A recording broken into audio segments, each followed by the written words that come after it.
예, 헌재에서 윤 대통령 탄핵 심판 5차 변론이 있던 날 국회 국조특위에서는 곽종근 전 특전사령관이 출석해 증언을 했죠. 이날 두 곳에서 나온 핵심 증인들의 증언은 두 갈래로 갈립니다. 이진우 전 수방사령관과 여인영 전 방첩사령관은 답변을 거부하거나 증언을 뒤집었고, 홍장원 국정원 1차장과 곽종근 전 특전사령관은 기존의 증언을 유지했죠. 그런데 기존 진술을 유지한 곽종근 전 사령관에 대해서는 민주당 의원 유튜브에 출연한 뒤에 회유된 거 아니냐, 진술이 오염된 거 아니냐, 이런 공격도 있었습니다. 그래서요, 당시 자초지종을 좀 직접 들어보려고 합니다. 계엄 직후에 곽종근 특전사령관과 이진우 수방사령관을 본인 유튜브에 출연시켜서 인터뷰했던 분이세요. 민주당 김병주 의원 연결해 보겠습니다. 김 의원님 나와 계십니까? 네, 안녕하세요. 김병주입니다. 안녕하세요. 그러니까 윤 대통령이나 국민의힘 측 주장은 12월 6일, 그러니까 계엄이 있은 지 3일 후에 김병주 의원 유튜브에 곽종근 사령관이 나가가지고 인터뷰를 했을 때, 저도 이제 그때 기억이 나는데요. 그게 이제 첫 진술이었고 상당히 구체적이고 내용도 충격적이어서 파장이 컸잖아요, 의원님. 네네. 그렇죠. 본회의장 문을 부수고 들어가서 의원들을 빼내라라고 김용현 국방장관의 지시를 들었다는 말도 바로 그 인터뷰에서 나왔는데, 네. 그 부분이 문제가 있다. 그날 그 인터뷰를 잘 들어봐라. 곽종근 전 사령관은 의원이 아니라 요원이라고 했다. 이렇게 얘기를 하고 있어요. 잠깐 그날의 그 인터뷰를 듣고 오겠습니다. 12월 6일 곽종근 사령관, 김병주, 박선원 의원 세 분의 대담입니다. 본회의장으로 들어가서 일부 들어갔던 인원이 있고 밖에 일부 있던 인원들이 있었는데, 네. 제가 그 조치를 하면서 전임 장관으로부터 국회의사당 안에 있는 의원들을 밖으로 이렇게 좀 빼내라. 의원들을 뽑아내라. 지시를, 국회의원들을요? 예. 본회의장에 있는 국회의원들을 밖으로 끌어내라. 예. 자, 이 부분을 문제 삼고 있는 거였어요. 그날 국조특위에서. 그러니까 요원이라고 곽종근 사령관이 말했는데 김병주 의원이 의원이라고요? 라고 이렇게 정정을 해주면서 가지 않았느냐. 이 부분 어떻게 된 겁니까? 네. 12월 6일 날 그 인터뷰인데 가장 오염이 안 된 인터뷰입니다. 첫 인터뷰죠. 예, 예. 네, 왜냐하면 갑자기 제가 항의 방문을 가서 예. 아무런 준비 없이 그냥 시나리오 그런 거 없이 질문을 했을 때 이렇게 답변을 있는 그대로 얘기한 거거든요. 예. 네. 그래서 곽종근 사령관은 그 다음부터는 계속 국회의원이라고 얘기한 거고요. 사람들의 언어 습관 속에는 자기가 쓰는 언어를 계속 쓰거든요. 군에서는 통상 사람들을 명칭을 인원이란 얘기를 많이 써요. 그리고 특전사 같은 데는 특전사 요원이니까 인원 요원 이런 것들이 입에 배어 있거든요. 예, 그러다 보니까 그때 곽종근 사령관한테 질의했을 때 국회의사당 안에 있는 인원 또는 인원 요원을 끌어내라 이런 용어를 써서, 이것은 군대 용어로 통칭하는 사람을 의미하기 때문에 제가 알아듣기 쉽게 다시 한번 반문을 한 거거든요. 그게 국회의원인가요? 하고 국회의원 예. 맞다고 했고, 그 다음부터는 쭉 전체 보면은 국회의원을 끌어내라, 국회의원 계속, 그 다음부터는 국회의원이라는 용어를 쓰기 시작했거든요. 네. 네. 제가 이해가 됐습니다. 그러니까 그 직군마다 잘 쓰는 자신들의 용어가 있죠. 근데 군대에서는 사람을 지칭할 때 인원이라는 말을 많이 쓰고, 특히 특전사에서는 요원이라는 말을 많이 쓴다. 그 입에 뱉다는 얘기예요. 그래서 그렇죠. 예, 요원이라고 얘기를 하길래 그 국회의원들 말씀하시는 거죠? 라고 정정을 해주셨고, 그러자 그 다음부터는 곽종근 사령관이 예 하면서 이제 의원이란 말을 쓰기 시작했다. 그럼 요 같은 인터뷰 내에 곽종근 사령관이 말한 부분, 다른 부분을 한번 보겠습니다. 제가 그때 판단했을 때는 이것은 명백히 국회의원을 끌어내는 건 위법사항이고, 그 임무를 수행한 인원들은 당연히 나중에 법적인 책임을 지는 문제가 생기기 때문에 저한테 부여된 명령이라서 항명이 될지는 알았지만 그 임무를 시키지 않았습니다. 예, 제가 다른 부분을 좀 찾아보니까 이제 국회의원이라고 이거를 의원이죠라고 묻지 않아도 다 이야기를 하고 있네요. 곽종근 사령관이. 네, 그렇습니다. 그 다음부터는 계속 국회의원이라고 했고요. 다 각 조직마다 특성 있는 용어를 쓰는데 우리 군인들이 통상 우리 일반 시민들이 이해하지 못하는 특수한 용어를 쓰는 경우가 많아서 그런 경우는 풀이를 해줄 필요가 있어서 제 질문을 했던 거고요. 예. 군 내에서도 각 군마다 또 용어가 틀려요. 해군에서는 총원이라고 씁니다. 인원 대신. 총원이라고? 총원을 끌어내라. 이해가 잘 안 가잖아요. 예, 총원이... 인원의 총 인원을 총원인데 인원 대신 총원이라고 써서 해군하고 육군하고 작전할 때 어떨 때 헷갈릴 때가 있어요. 그러면 총원을 끌어내라 하면 그 총원이 그 안에 있는 사람을 끌어내라는 거죠. 이렇게 해석을 해줘야 우리 국민들이 이해를 하잖아요. 그렇죠.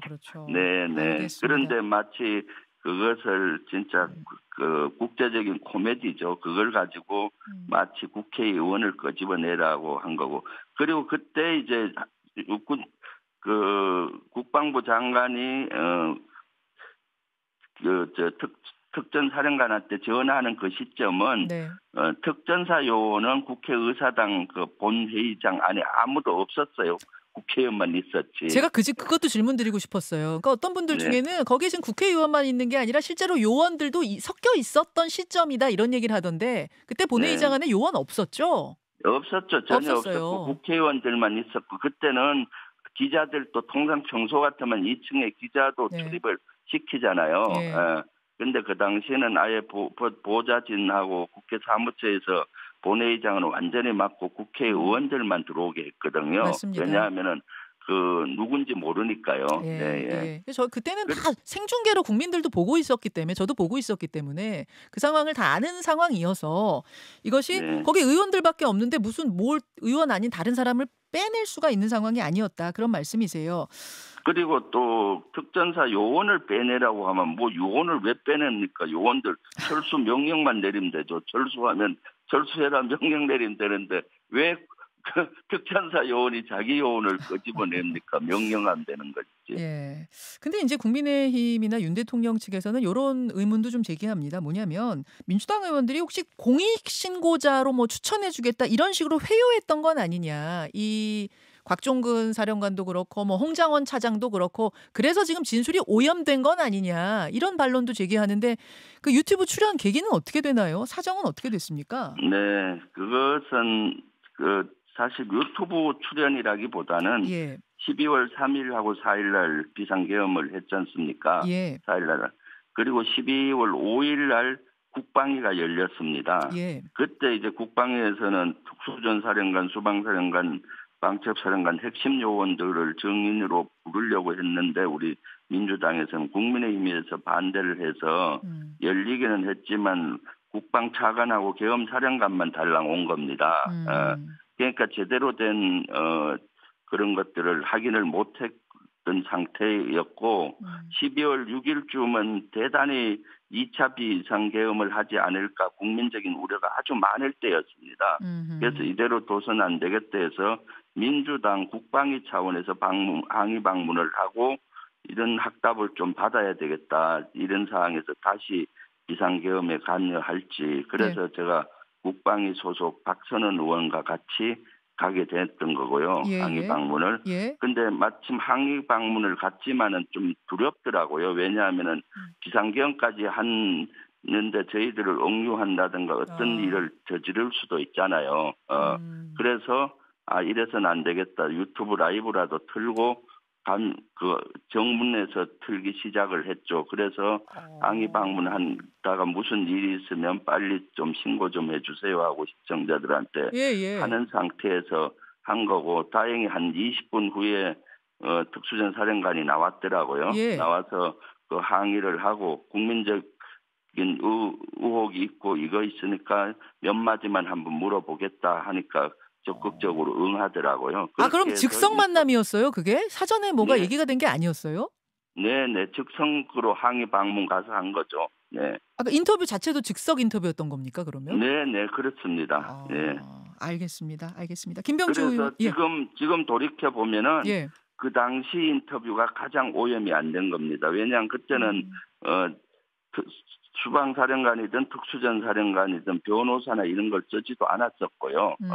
그때는 아직 2차 비상계엄을 할지 사령관으로서 그대로 있던 상태이기 때문에 네. 있는 그대로 했고 그 다음부터는 보면은 뭐 변호사도 네. 쓰고 뭐 진영 논리에 갇혀서 어떤 수방사령관 같은 경우는 또 윤석열 편에 서서 하고 오락가락하고 하잖아요. 네네. 알겠습니다. 그래서 그 당시 증언을 받아 놨던 것이 대단히 중요하다고 저는 보고 있거든요. 그 네. 이진우 전 수방사령관 같은 경우가 지금 약간 진술이 바뀌었습니다. 헌재 변론기일에 나와서 얘기한 걸 보면 의원이냐 요원이냐 그걸 물었더니 이게 이제 그게 아니군요. 그 부분이군요. 계엄 해제 의결된 뒤에도 재차 선포할 수 있다라는 말을 내가 들었어요라고 전에는 진술했는데 이번에는 내 기억하고 제3자들 기억이 달라가지고 그 부분을 내가 답할 수가 없다 또 이런 얘기를 하고 네. 그렇죠. 뭐 이런 것들이 네. 그러면은 최초 진술이 더 맞다.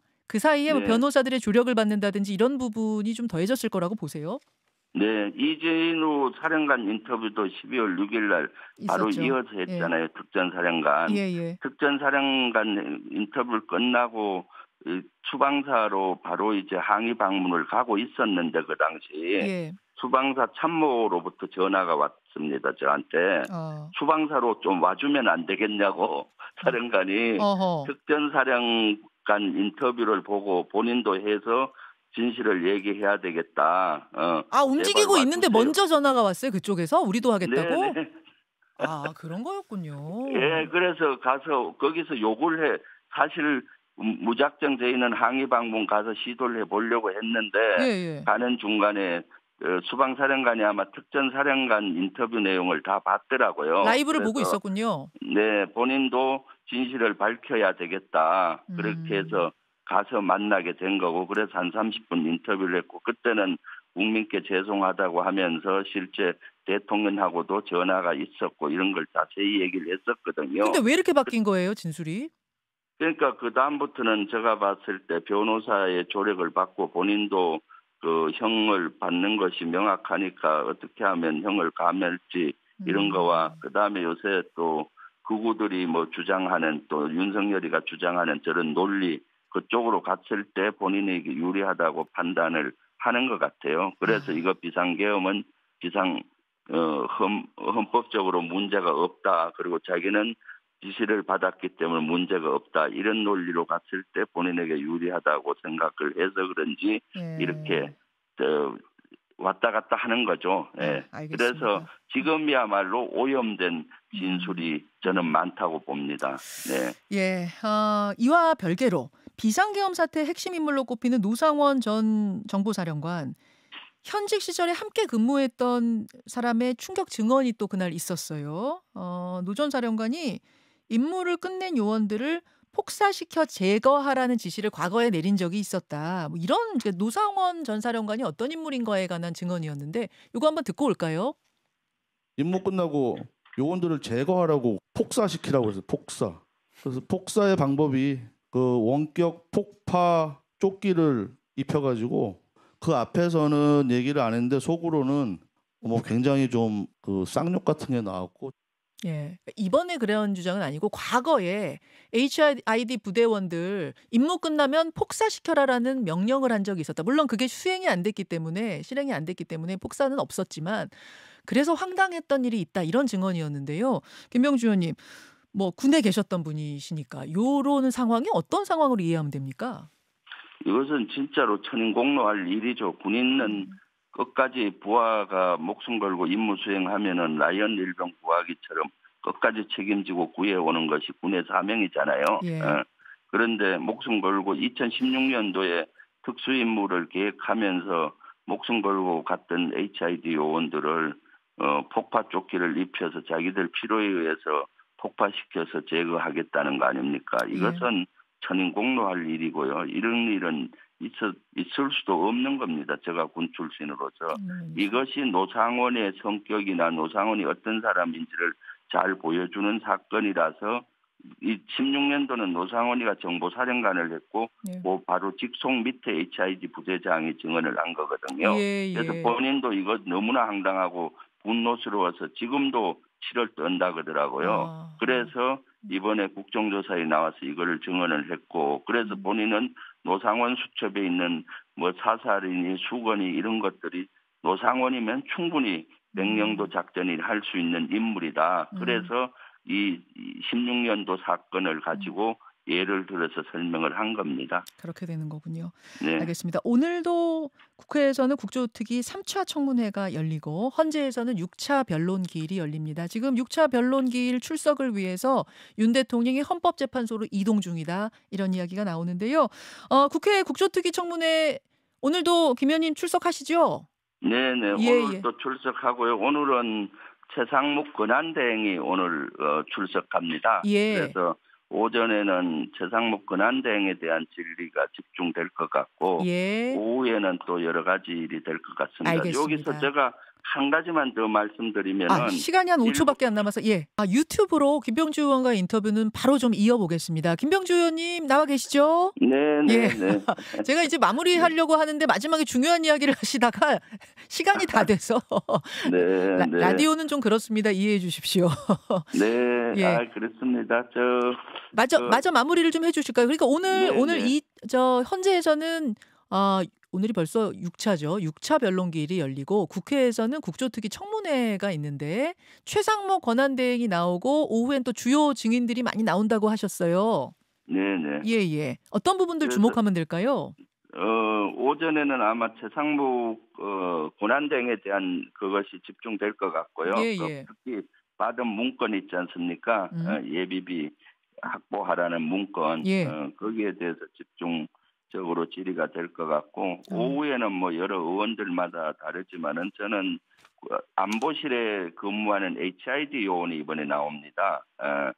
그래서 안보실에서 HID 요원을 어떻게 활용을 하고 이번과 연계됐는지 그런 것들을 확인을 하려고 하고 있고요. 잠깐만요. 여기서 안보실이라고 하면 대통령실 안에 안보실인가? 무슨 안보실이 되는 거죠? 대통령실 안보실에 HID 요원이 근무를 하고 별도 TF를 구성을 해서 했다는 겁니다. 국가안보실 내에, 그러니까 대통령실 안에 안보실 내에 HID 요원이 파견 와 있어요?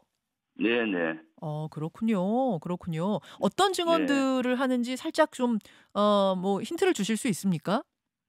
그래서 그 인원들이 사실은 안보실의 안보실장이나 그게 원래 2차장 소관인데 통제를 받지 않고 바로 김태효의 통제를 받았다고 증언이 나왔었거든요. 예, 나왔습니다. 그래서 그런 것들을 좀 대통령하고 김건희 여사까지도 연결되지 않았나라는 의혹을 갖고 있기 때문에 그런 것들을 좀 연결을 해서 질의를 하려고 하고 있습니다.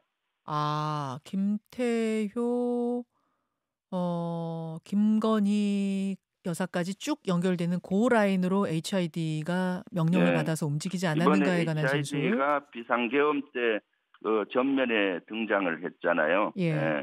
그래서 어디서 이것을 노상원만 통제하려고 했는 것인지 아니면 실제 안보실이 조직적으로 관여가 된 것인지 그런 것들이 또 한 포인트가 될 수가 있고요. 네.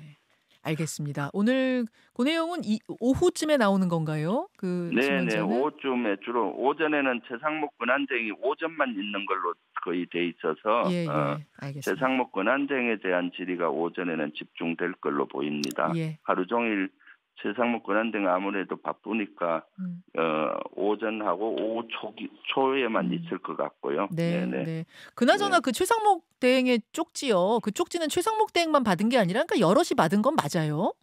네, 저는 김용현이가 증언을 했잖아요. 여러 가지 쪽지를 만들어서 그 국무위원들한테 준비하고 줬다. 뭐 그랬다. 행안부 장관한테는 아마 언론사의 단수라든가 뭐 이런 지침을 줬을 것 같고요. 뭐 각 분야별로 만들어서 줬다라는 게 맞을 걸로 보입니다. 지금 확인된 거는 두 국무위원이지만은 더 추가적인 게 있을 걸로 보이고요. 왜 그런 국무위원들 그 쪽지 받았다는 얘기 여태 안 하고 있었을지 모르겠네요. 쪽지 받았다는 얘기를 하면은 내란죄와 연루가 되기 때문에 본인들이 숨기는 것 같아요. 쪽지를 받고 그 쪽지를 수행하기 위해 지시사항을 수행하기 위해 노력한 것들이 나오면은 실제 내란 중요 임무 종사자로 분류가 될 수 있잖아요. 네. 물론 뭐 실행을 안 하고 받기만 했으면 그것까지도 종사자라고 볼 수는 없을 텐데 그럼에도 불구하고 뭔가 그런 연관성을 끊고 싶었던 게 아닌가 그렇게 보시는 거군요. 네, 받기만 하면은 뭐 단순 가담자이고 받아서 그거를 국장급 회의를 통해서 어떻게 할지 호의하고 지시가 내려가고 했다 그러면은 내란 주요 임무 종사자가 되겠죠. 네, 알겠습니다. 여기까지 좀 말씀 듣고 한 가지만 더. 아까 제가 얘기하려고 했던 것은 12월 6일 날 특전사령관하고 인터뷰에서 오염됐다라고 저쪽에서 주장을 하면서 자꾸 근거로 되는 것이 곽종근 사령관하고 제가 같이 근무를 했다. 그래서 그 얘기도 나와요. 했다고 하는데 군대 생활 39년 하면 거의 다 같이 근무를 합니다. 그리고 그때는 연합사 지구사령부 작전처장을 곽종근이가 했었는데 저는 용산에 근무하고 곽종근은 용인에 근무했어요. 그러니까 별로 영향력이 없었고 사실 영향력으로 따지면은 이 문제 제기하는 임종덕 국회의원은 저하고 1년 동안 저 직속부하였고요, 완전. 그렇습니까? 매일매일 만나는 한기호 의원도 저랑 같이 1년이나 근무를 했었고요, 같이 직속 강화 관계로. 다 관련이 되는데 그런 걸 가지고 예를 들어서 뭐 오염이 됐니 안 됐니 김용현 국방부 장관도 저랑 같이 합참해서 동시대에 근무를 한 적도 있고요. 그러니까 엉터리를 가지고 이렇게 자꾸 뭐 오염이 됐다라고는 논리를 하는데 그런 것들은 말이 안 된다고 보여집니다. 알겠습니다. 오늘 여기까지 말씀 듣겠습니다. 김병주 의원님 오늘 그 국회 국조특위 청문회 또 헌재 변론기일 6차 변론기일 다 열심히 보고 또 인터뷰 나누겠습니다. 고맙습니다. 네, 감사합니다. 김현정의 뉴스쇼는 시청자 여러분의 참여를 기다립니다. 구독과 좋아요, 댓글 잊지 않으셨죠? 알림 설정을 해두시면 평일 아침 7시 10분 실시간 라이브도 참여하실 수 있습니다.